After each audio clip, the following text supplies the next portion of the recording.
next Sunday service and a gathering for caregivers happening in October. Again, welcome.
Thank you. That was beautiful.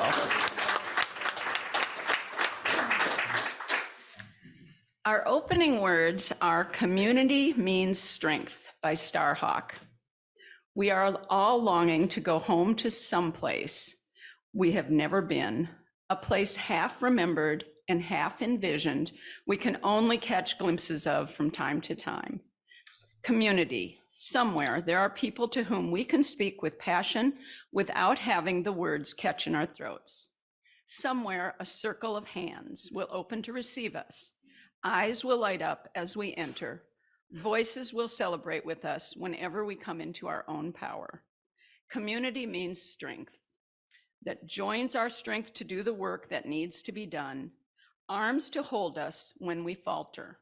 A circle of healing.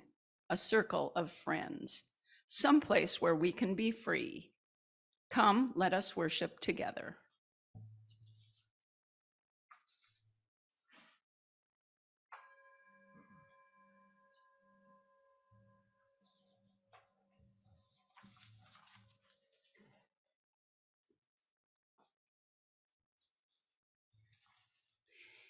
Each Sunday, we bring the symbol of our Unitarian Universalist faith to life together. As we light our chalice, we kindle the power of community and illuminate a world that we feel called upon to serve with love. We gather around its flame today to share stories and songs, questions, and reflections.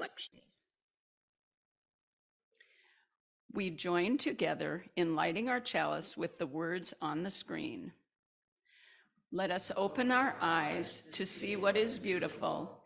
Let us open our minds to learn what is true. Let us open our hearts to love one another. Please rise in body or spirit as we sing together, "Come, Come, Whoever You Are," number 188.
Good morning. I am the Reverend Sara Smalley, and I serve this congregation as its minister. Today, we are going to play a little round of Let's Pretend. I invite you all to play along. It goes like this. Imagine you are on a television show, game show, and you're offered the choice of two doors to open. If you open door number 1, you receive $1 million. If you open door number 2, your 5 nearest neighbors, but not you or your family, will each receive $1 million. Just to make sure, your neighbors will be somehow legally prohibited from giving you any of their newfound wealth. I know. All 5 neighbors will instantly become millionaires, and you will not. Which door do you open? Do you open door number 1, which makes you and only you an instant millionaire? Or do you open door number 2, which makes your 5 neighbors millionaires? I actually want to know some of your answers here. But before I start listening to what you all think, I want you to think about why you chose whichever door you chose. I'm going to ask you to explain your reasonings. Okay, so door number 1, who would choose door number 1 where you get the $1 million? Any reasons why? I live in a wealthy community. My neighbors don't need it.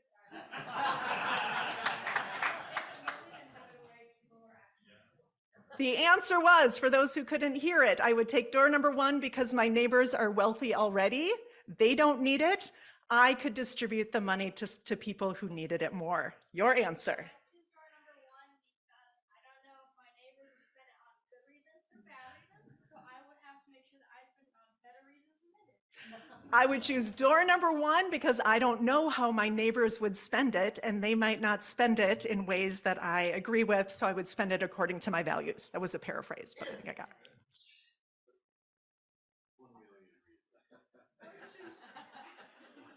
I would choose door number 2 because I have enough and my neighbors could use it. I would choose door number 2 because I have enough and my neighbors would need it. Someone also said I would choose door number 1 for a million reasons.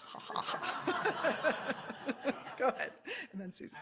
I can't come up with a good answer, but my question would be, how much do you hate your neighbors? Give them $1 million unexpectedly. Part of the equation is how much do you hate your neighbors? Bev. I choose door number 1 because I don't want to live my life in great envy. Oh, I would choose door number 1 because I don't want to live my life with great envy. I would choose door number 1 because all of our neighbors are decades younger than we are and they have plenty of time to. I would choose door number 1. My neighbors are younger. They have plenty of time to make their $1 million. Okay. So, thank you. That was delightful.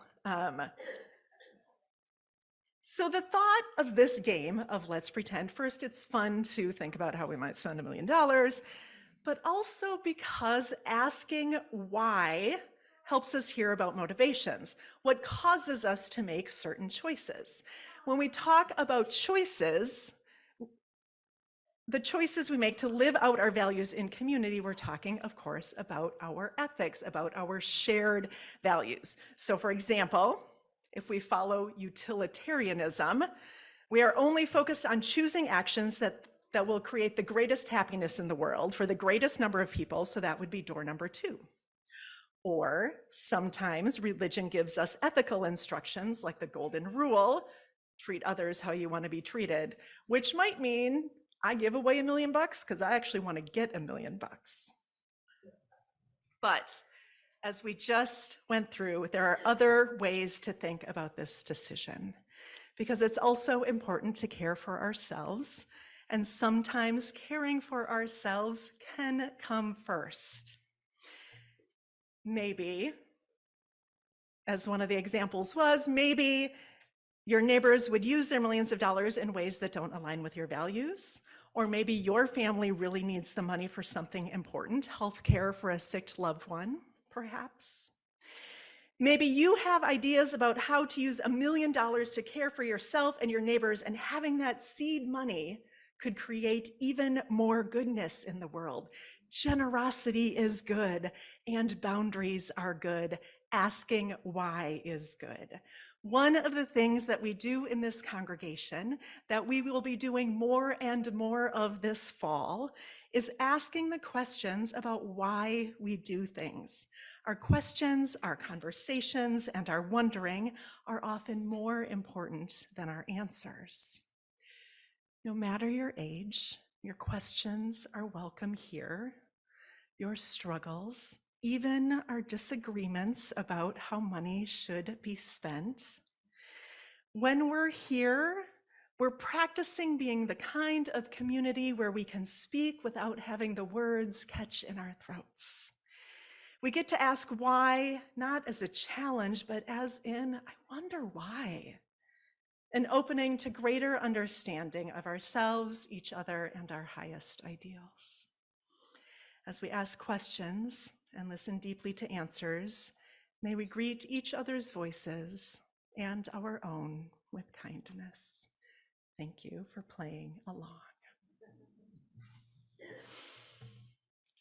I think we have some kids downstairs. If others want to join, this would be a lovely time as well. But otherwise, we will move into our time of centering.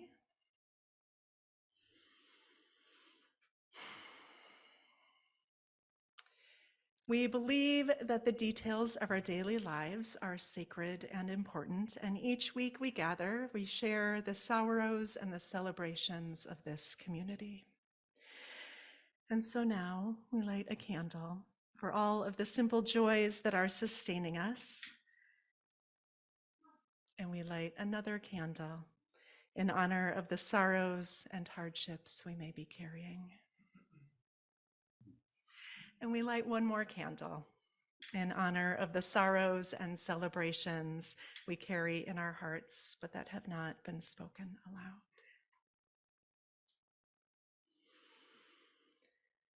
With these candles of compassion illuminating this moment, I invite you to take a few unhurried breaths, to relax your shoulders and soften your gaze or close your eyes as we enter into a time of shared sacred silence.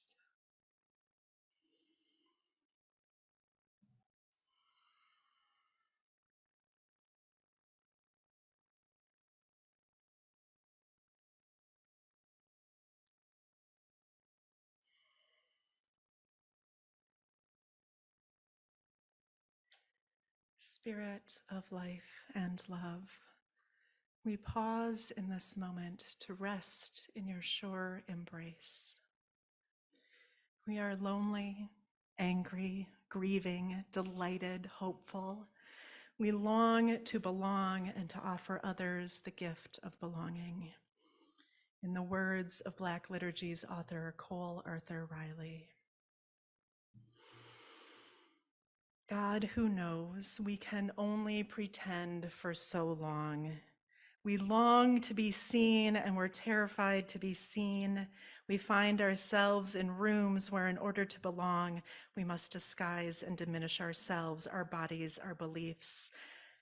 Help us to reclaim the sound of our truest voice. Guide us towards habits of self-protection in the midst of those who demand a particular way of being or thinking or believing. Let us see clearly any space that requires us to shrink ourselves, and then take us where it's safe. Awaken those relationships which do not flinch at the truth of us, but draw near in curiosity and tenderness. Those capable of beholding the growth of a person without feeling threatened. Let our belonging begin at the sight of our truth-telling. Remind us we can be known and still loved. May it be so, and amen.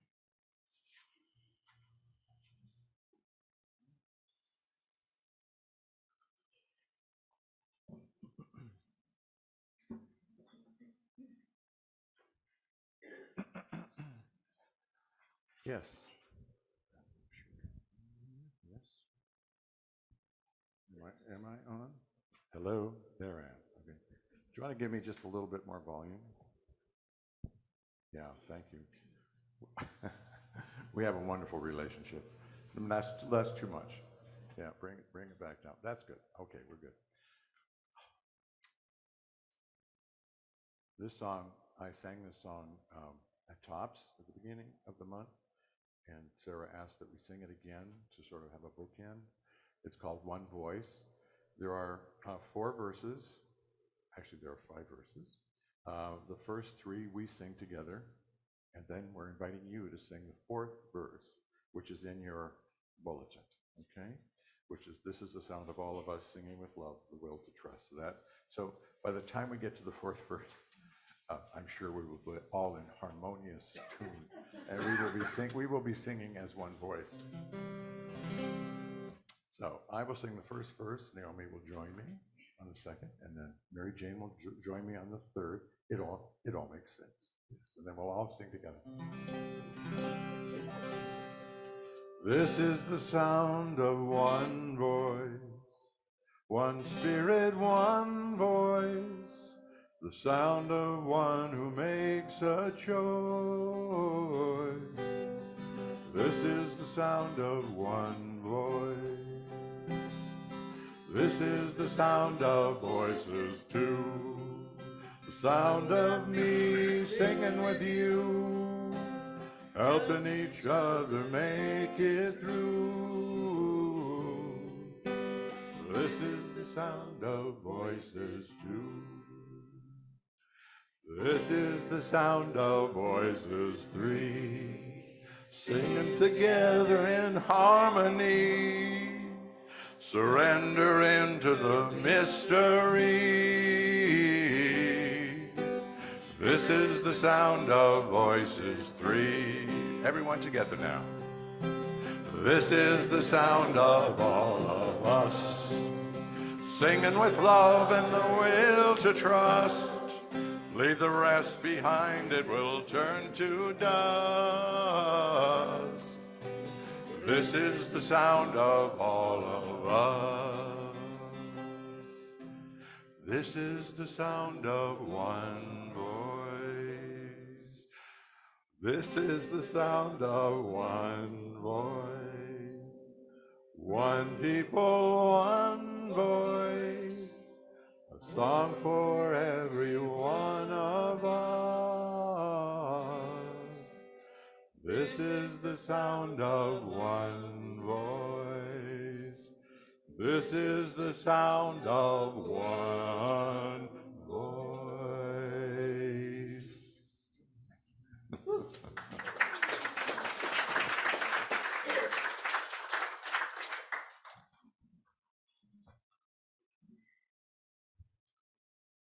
Today we have 3 short readings, not written by outside experts, but 3 voices from this community. These 3 reflections are centered on the question, when have you felt a sense of belonging at UUFN? They center on experiences in Sacred Circles groups. For those who haven't participated in a Sacred Circle group, they are monthly meetings where we share how the month's theme is showing up in our daily lives and listen deeply to each other's truths. They are a primary way we practice what it means to be in community here. Registration for this year's groups will open this week.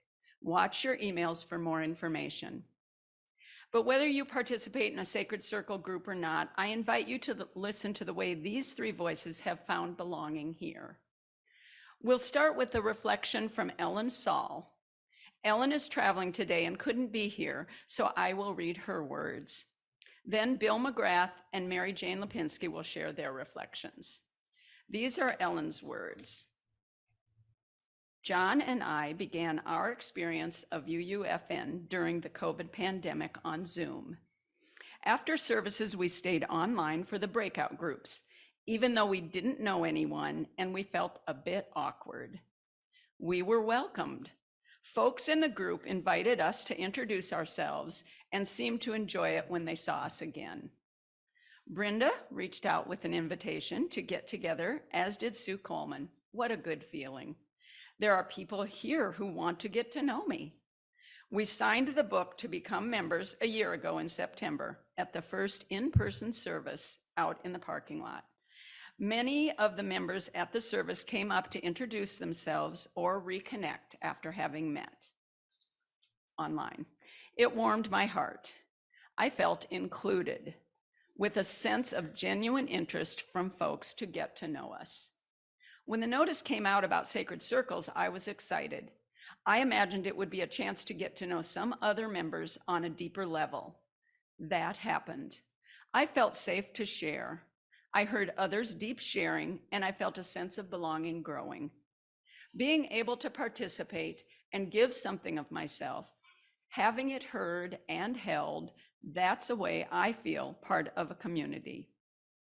About the time we started meeting as a Sacred Circle, Bill Jokala invited me to come on the Lifelong Learning Committee.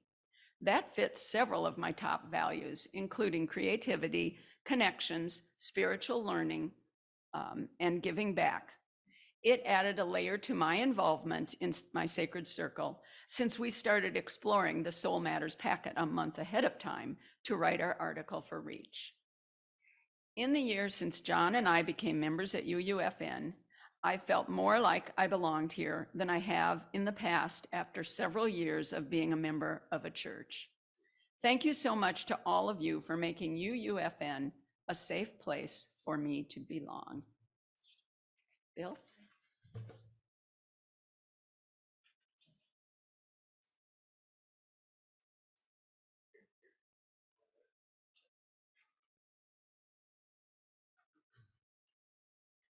Hello?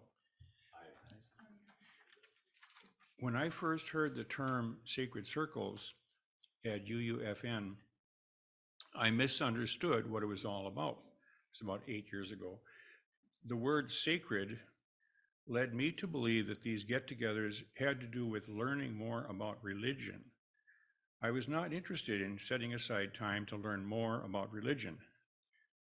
Then about 4 years ago, I began talking with UUFN members about their experiences with Sacred Circles. I was surprised to find out that the sessions were really intended to help folks in our congregation get to know one another, community building.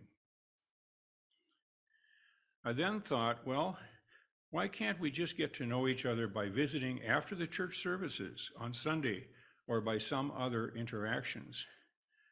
But I was curious enough that I decided to sign up for Sacred Circles. Now, in 2022, I am about to participate in the circles for my 4th time.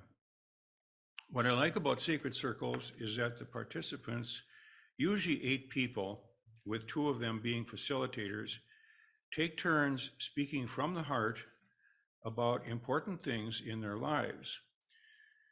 While it is true that there is usually a recognized topic each time we convene, the 8 people usually regard the topic as being a starting point. For example, if the topic for the month officially is losses, one person might speak about a recent death in the family. Another might talk about why they became disillusioned with their career. A third might talk about the painful ending of a friendship. I really cannot think of a better use of time in the interest of us getting to know each other than to participate in a sacred circle. It also helps to know that some sacred circles in the coming year will be done through Zoom, and others will be live get-togethers. And they happen at many different times of the day, on many different days of the week. Sacred circles definitely contribute to a feeling of belonging.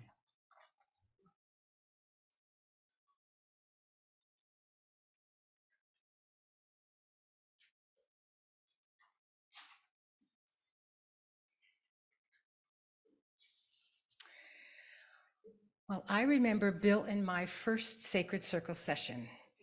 Inspirational readings, respectful listening, and interesting people whom we knew so much better by the time the session ended. It was kind of holy time, and we felt the joy of community as we as newcomers eased into relationships here at the UUFN. That was back in 2018, because we had felt accepted and had learned more about ourselves and different people in the UUFN. We attended another in 2019, and once again, gained valuable experience and got to know people we may not have gotten to know had we not had this opportunity for connection. We participated again this past fall and spring. We met using the Soul Matters packet, complete with electronic links to a rich variety of readings, stories, quotes, videos, music, wise words, activities, questions to reflect on, and more. I was inspired. I looked forward to hearing how others responded to the learning opportunities offered through our packet, and importantly, the spontaneous sharing that results when people speak from the heart. I was moved, touched by the bountiful experience of hearing others share thoughts, feelings, and experiences. We were in this together, month after month. We grew close as a group, and I looked forward to our Monday meetings. For me, belonging is an intuitive at-homeness, nothing to prove or be afraid of. We share a common humanity with its blessings and challenges. And the best place to process our life experiences, thoughts, values, memories is with an open-hearted community such as the one nurtured in a sacred circle group. Our relationships felt close and secure and grew out of our freedom to be ourselves and to know that we matter, that we are accepted and belong, that our soul matters.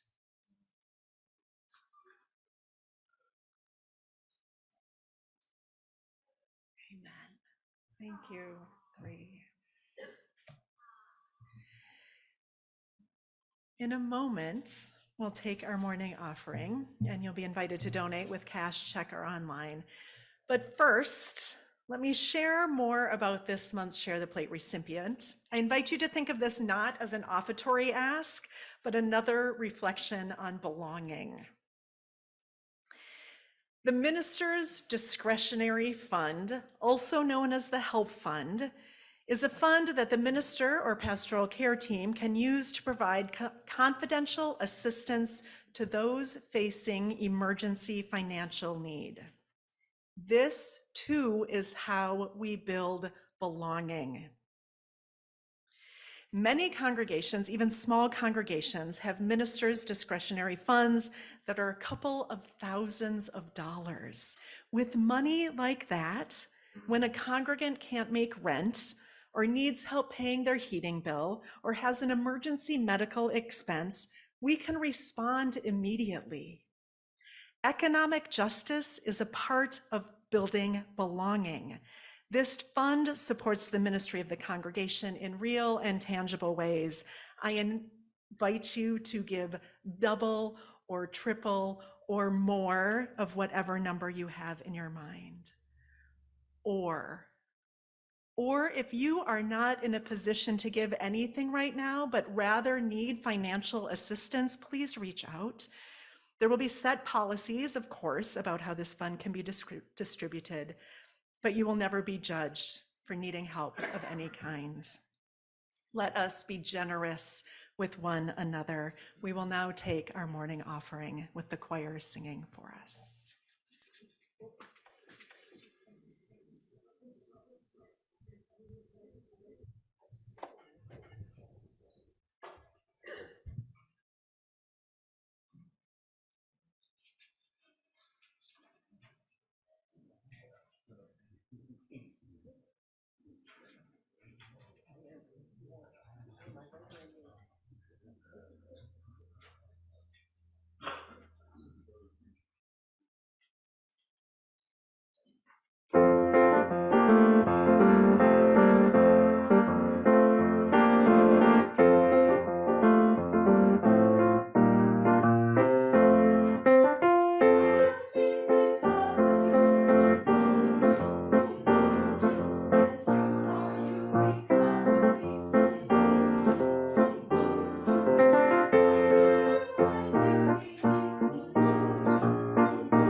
Thank you, choir.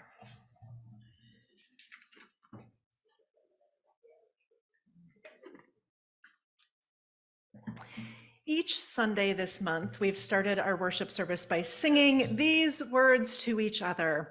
Come, come, whoever you are, wanderer, worshiper, lover of leaving. Ours is no caravan of despair. Come, yet again, come. This is an invitation we offer to each other of extravagant welcome, to journey together not as a caravan of despair, but as a community of hope, to not remain stuck in old truths and ways of doing things, but to show up over and over with yet again more justice, yet again more love. When I have wandered again into the desert, says poet and UU minister Sean Parker Dennison. When I have wandered again into the desert, ashamed, afraid, and refusing to return, bring me home. When I have been on holy ground, remove my shoes, but refuse to hear the voice within the fire, bring me home. When I have fled again, still insisting that I am not enough, my limitations too big, my courage too small, bring me home. When I am feeling most lost, most unworthy, bring me home. For here you can't flee from the truth that you are loved exactly as you are, wanderer, worshiper, lover of leaving.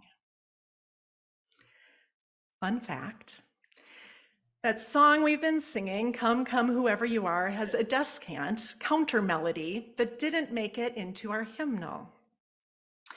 The original Rumi quote and the music for it in our hymnal, written by my colleague, Reverend Lynn Unger, includes this line: though you've broken your vows 1,000 times. In the full version of this song, that line is repeated over and over under the main melody. Come, come, whoever you are, though you've broken your vows 1,000 times. I find this fascinating and unfortunate that it is not in our hymnal, because I think that counter melody contains a vital element of true belonging, not needing to be perfect, not needing to put on masks. Let our belonging begin at the site of our truth-telling. Though you've broken your vows 1,000 times is a hard line to sing, though, which is maybe why Unitarian Universalists would rather focus on the more feel-good lyrics of Welcome in our hymnal. There's maybe a little flicker of shame that comes with that counter melody, and we'd rather not say out loud the messy truth that we've broken our vows 1,000 times. It's hard to admit we've fallen short, but we fall short all the time. Maybe we tell ourselves, I am going to get up at dawn and meditate for half an hour every day, or I'm going to exercise more, or I'm going to stop people pleasing, stop drinking, stop pretending everything is fine. I'm going to stop yelling at my kid, stop taking my stress out on my friend, stop letting my perfectionism get in the way of my joy. Then we wake up the next day, repeating the same patterns, not a minute of meditation or whatever your equivalent is to be had. We break our vows to ourselves and to each other 1,000 times. But we still long to belong. We don't just want to fit in where we change who we are in order to be accepted, but belong. Because in the words of research professor and author Brené Brown, those who have a strong sense of love and belonging have the courage to be imperfect. Our yearning for belonging is so hardwired that we often try to acquire it by any means possible, including trying to fit in and hustling for approval and acceptance. Not only are these efforts hollow substitutes for belonging, but they are the greatest barriers to belonging. When we work to fit in and be accepted, our belonging is tenuous.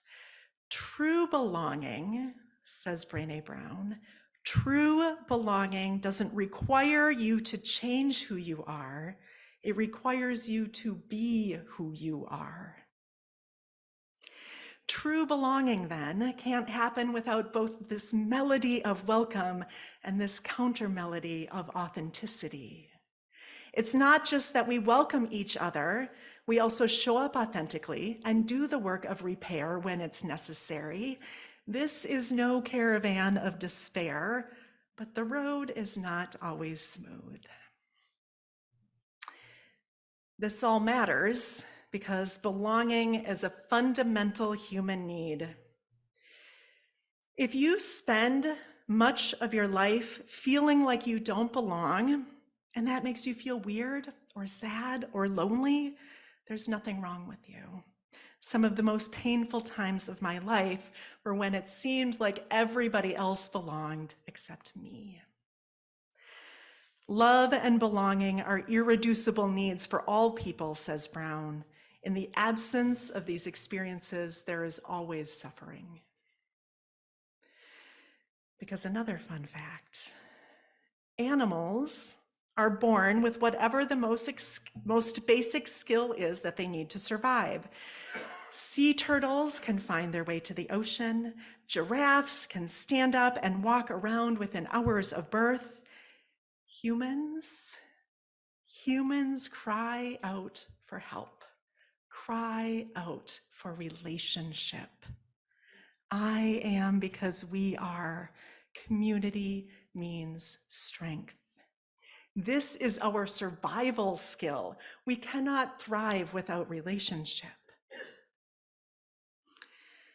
But we know too that our cries are not always heard. This, I think, is one way healthy authentic religious communities can be a place of healing and joy. A place where we don't just get to be imperfect, but we get to be our fullest selves, radiant and free. When I have fled again, still insisting that I am not enough, my limitations too big, my courage too small, bring me home. Brown summarizes it this way.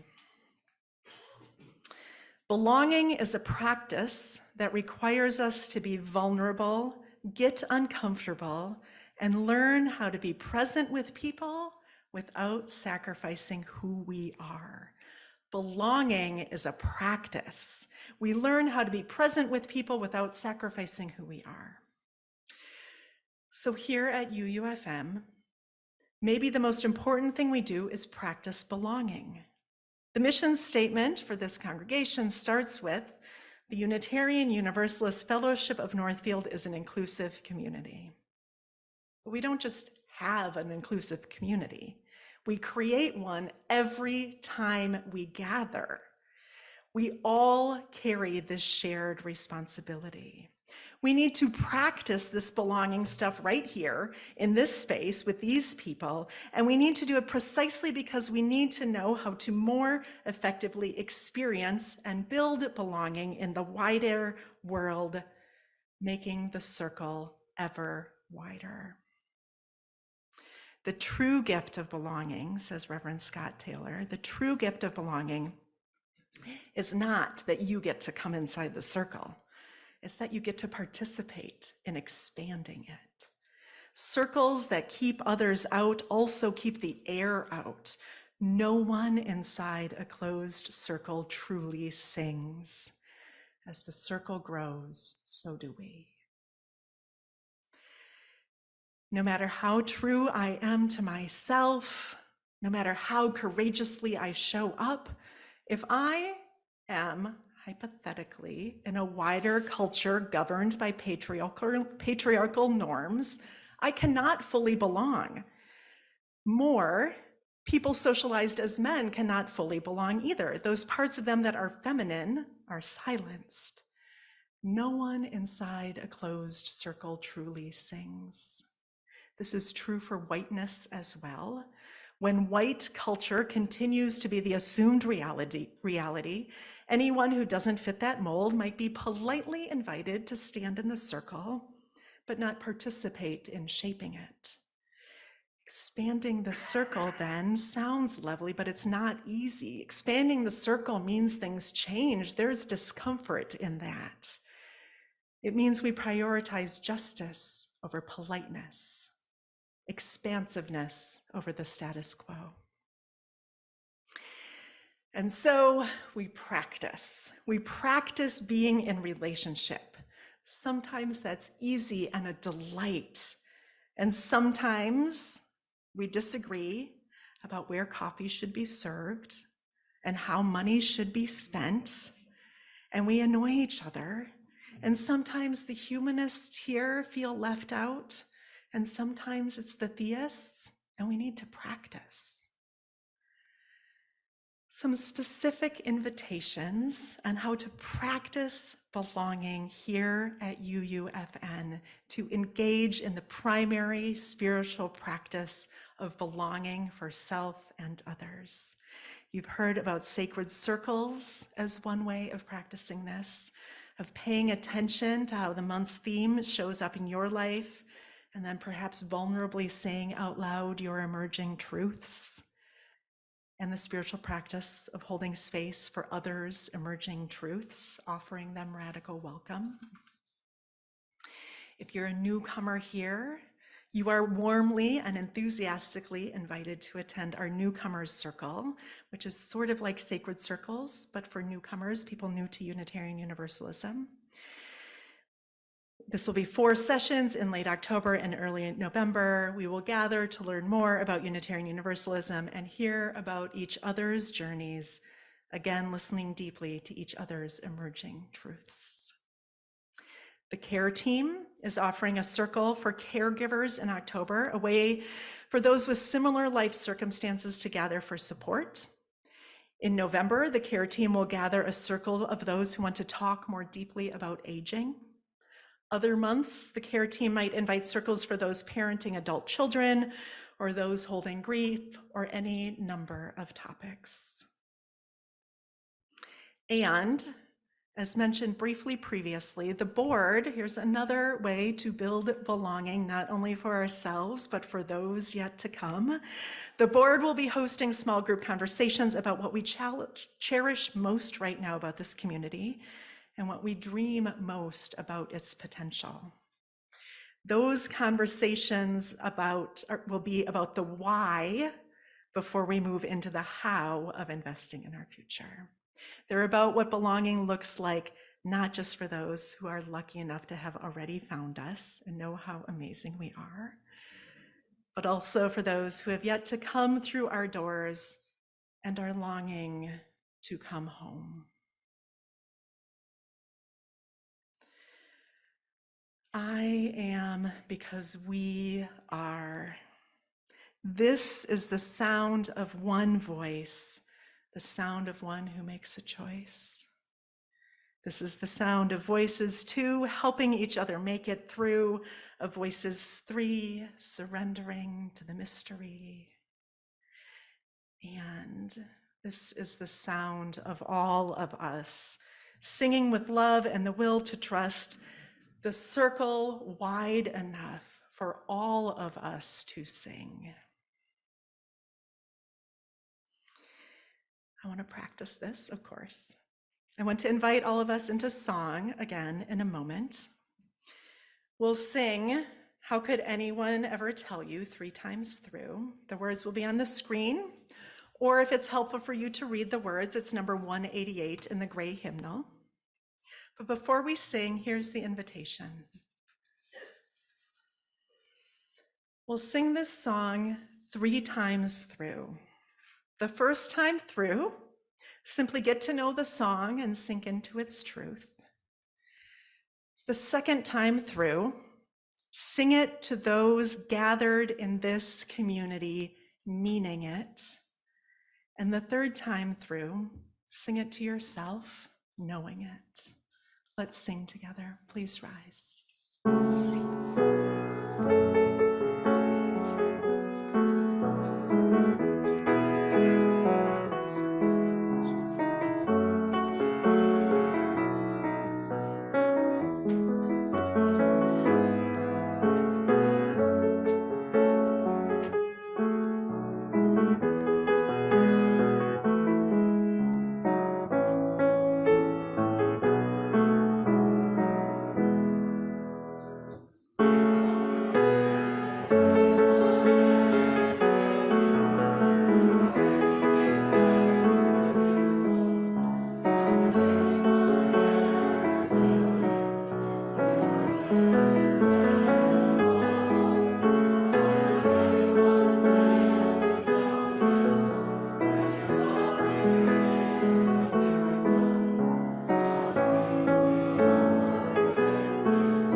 You may remain standing for our benediction.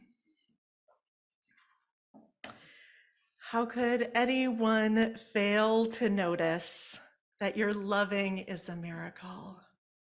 Our loving is a miracle, an ordinary, extraordinary miracle. May you reclaim the sound of your truest voice, and may you use it to bless the world. Amen. Blessed be. I invite you to place a hand over your heart or hold the hand of a neighbor, whatever you feel comfortable with, as we sing our final blessing.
A reminder that after the service today, we will gather outside by the Peace Pole for a short dedication of the garden bench to the loving memory and legacy of Patty Clayton Brown. Please join me in the words for the extinguishing of the chalice. You will see the words on your screen. We extinguish this flame, but not the light of truth, the community, or the fire of commitment. These we carry in our hearts until we are together again. Go in peace.